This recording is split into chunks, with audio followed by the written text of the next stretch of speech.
So as we saw in the first lesson, that the changes in the function actually relate to the changes in the derivative, so the slope. Okay, so they relate to the slope. So we saw that the quadratic function, the changes in the quadratic function actually gave us linear functions. So what we can do is we can actually draw the slopes here, and we can see that the changes in the slope of the quadratic function will actually give us a linear function. So that purple line is just my slope, and the red dots will actually plot the slope values. So there's my slope values. It's calculating slope values. So it's going to get, as I go to a slope of 0, notice that it hits the y value of 0. And as you notice that as we plot the slope values, we're plotting a linear function.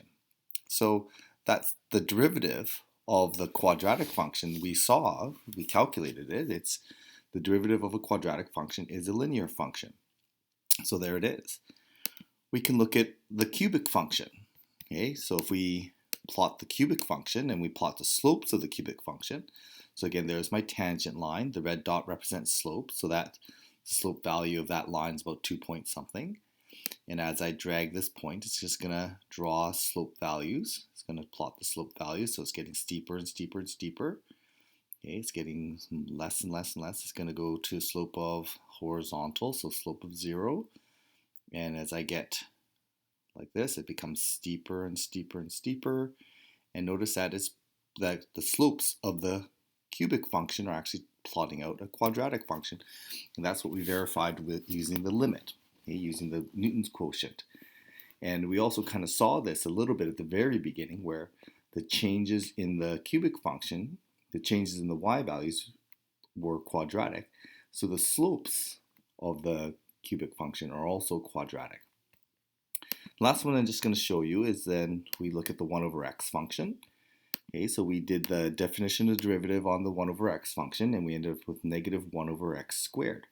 So if I plot these values, notice that, so the red values are my slope values, so it's just plotting out values, so it's getting more and more horizontal, so it's getting close to 0. Okay, as I go this way, it's becoming more negative. It's getting really, really steep, and all of a sudden, yeah, we hit an asymptote. It's undefined. Then we start getting more slope again here. These slope values are really big to start. Okay, they're really steep here. So the y values are really steep negative, so really low. And then as we flatten it out, the slope values start to flatten out as well to near 0. And there it is. So there, once I plot that function, well, that function is what I calculated using the Newton's quotient. This is negative 1 over x squared. So this is the negative version of x squared function, which is pointing down. So there it is. There is just some ways we can justify just by actually plotting these points, the slope values. We can see that they are generating functions, and they're generating the functions that we calculate using the definition of the derivative.